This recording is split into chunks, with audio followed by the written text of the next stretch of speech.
جیسی قوم ویسے حکمران، سینئر صحافی حامد میر لکھتے ہیں۔ آپ مانیں یا نہ مانیں، جیسی قوم ہوتی ہے اسے ویسے ہی حکمران ملتے ہیں۔ جب ہم مظلوم تھے تو ہمیں محمد علی جناح کی صورت میں ایک قائد ملا جس نے برطانوی سرکار کی طرف سے متحدہ ہندوستان کا وزیر اعظم بننے کی پیشکش ٹھکرا کر ہمیں پاکستان بنا کر دیا۔ ہمیں پاکستان تو مل گیا لیکن ہم نے پاکستان کی قدر نہ کی اور آزادی کے فوراً بعد آپس میں لڑنا شروع کر دیا۔ لہٰذا قدرت نے ہم سے ہمارا قائد اعظم قیام پاکستان کے 1 سال بعد واپس لے لیا۔ آج کے پاکستان میں قائدین کی بہتان ہے اور قیادت کا فقدان ہے۔ عمران خان اپنے آپ کو پاکستان کی سب سے بڑی جماعت کا لیڈر قرار دیتے ہیں لیکن ان کی سیاست میں دور دور تک قائد اعظم کی تعلیمات کی جھلک نظر نہیں آتی۔ وہ عوام کی مدد سے نہیں بلکہ جنرل قمر جاوید باجوہ کی مدد سے وزیر اعظم بنے اور اپنی حکومت میں اپنے ارکان اسمبلی کو ISI کے ذریعے کنٹرول کرتے تھے۔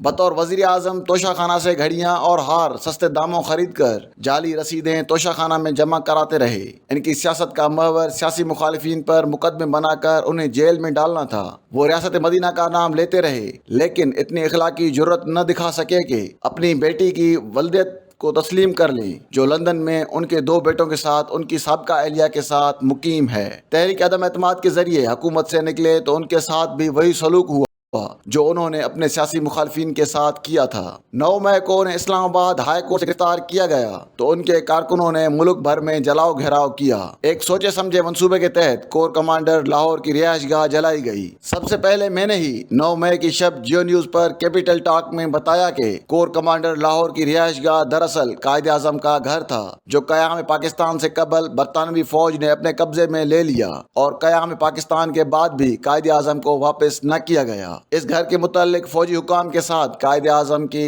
خط و کتابت جناح پیپرز میں محفوظ ہے جو ڈاکٹر زورار حسین زیدی نے بڑی محنت سے مرتب کی۔ کور کمانڈر لاہور کے گھر پر حملہ اور اسے جلا دینا ایک قابل مذمت واقعہ تھا اور اس میں ملوث افراد کے خلاف سخت قانونی کارروائی ہونی چاہیے، لیکن موجودہ حکمرانوں کی منافقت دیکھیے کہ وہ صرف عمران خان کی مذمت کے لیے یہ بیانیہ بنا رہے ہیں کہ تحریک انصاف والوں نے جناح ہاؤس جلا دیا۔ کیا کوئی صاحب اختیار یہ بتانے کی زحمت کرے گا کہ جناح ہاؤس کو قومی میوزیم بنانے کے بجائے کور کمانڈر کی رہائش گاہ میں کیوں تبدیل کیا گیا؟ قائد اعظم نے یہ گھر قاضی محمد عیسیٰ، قاضی فائز عیسیٰ کے والد کے ذریعے موہن لال بھاسن سے خریدا تھا۔ 1944 میں برطانوی فوج نے اس بنگلے کو ڈیفنس آف انڈیا رولز کے ذریعے اپنے قبضے میں لے کر 700 روپے ماہانہ کرایہ دینا شروع کر دیا۔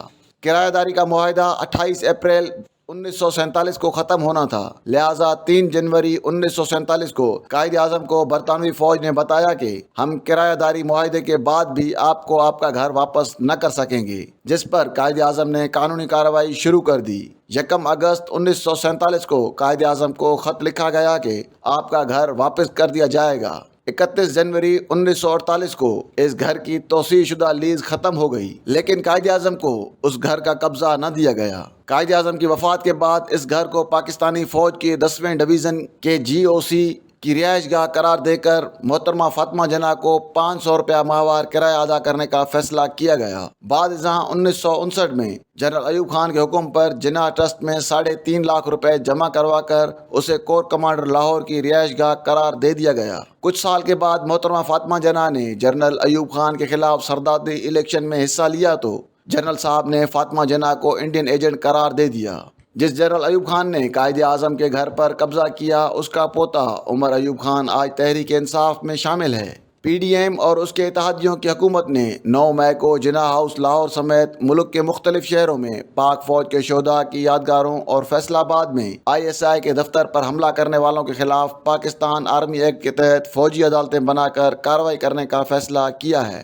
افسوس کہ جناح ہاؤس لاہور پر حملے کی مذمت کرنے والی حکومت قائد اعظم محمد علی جناح کی تعلیمات کو نظر انداز کر رہی ہے۔ قائد اعظم نے تمام عمر قانون کی بالادستی، شخصی آزادیوں اور صحافت کی آزادی کے لیے جدوجہد کی، لیکن PDM اور اس کے اتحادیوں کی حکومت نے قائد اعظم کی تعلیمات کے ساتھ ساتھ آئین پاکستان کے ساتھ بھی وہی سلوک شروع کر رکھا ہے جو تحریک انصاف نے 9 مئی کو جناح ہاؤس لاہور کے ساتھ کیا۔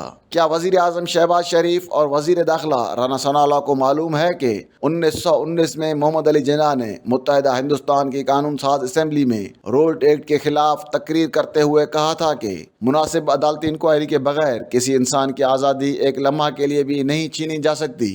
رولٹ ایکٹ کا مقصد پولیس کو نقص امن کے خدشات پر گرفتاریوں کی لامحدود اختیارات دینا تھا۔ ایک انگریز رکن اسمبلی آئرن سائیڈ نے قائد اعظم محمد علی جناح کو جواب دیتے ہوئے کہا کہ رولٹ ایکٹ کا مقصد صرف چند شرپسندوں کو قابو کرنا ہے۔ قائد اعظم نے اس دلیل کو مسترد کرتے ہوئے کہا کہ ہم تخریب کاروں اور بدماشوں کے خلاف کارروائی کی مذمت نہیں کر رہے، لیکن کسی مہذب ملک میں عدالتی ٹرائل کے بغیر شہریوں کی آزادی سلب نہیں کی جاتی۔ قائد اعظم کی مخالفت کے باوجود رولٹ ایکٹ منظور ہو گیا تو انہوں نے اسمبلی کی رکنیت سے استعفیٰ دے دیا کہ یہ قانون ساز اسمبلی ایک جابرانہ حکومت کی اعلی کار بن گئی ہے، اس لیے میں اس اسمبلی سے جا رہا ہوں۔ وہ قائد اعظم جو ٹرائل کے بغیر گرفتاریوں کے خلاف اسمبلی کی رکنیت سے مستعفی ہو گئے، اسی قائد کے پاکستان میں جنرل ایوب خان نے 1960 میں رولٹ ایکٹ کو MPO کا نام دے کر دوبارہ نافذ کر دیا۔ افسوس کہ اس جابرانہ قانون کو عمران خان کی حکومت نے بھی استعمال کیا اور آج شہباز شریف کی حکومت بھی استعمال کر کے سیاسی مخالفین کو گرفتار کر رہی ہے۔ MPO کے تحت گرفتاریاں توہین قائد اعظم کے مترادف ہیں۔ حکمرانوں نے توہین پارلیمنٹ کا قانون تو منظور کر لیا، لیکن توہین قائد اعظم کے مرتکب افراد کے خلاف کارروائی کون کرے گا؟ ہم قائد اعظم کا نام تو لیتے ہیں، لیکن ان کی تعلیمات سے سینکڑوں میل دور ہیں، خود بھی جھوٹ بولتے ہیں اور ہمارے لیڈر بھی جھوٹے ہیں۔ جیسی قوم ویسے حکمران۔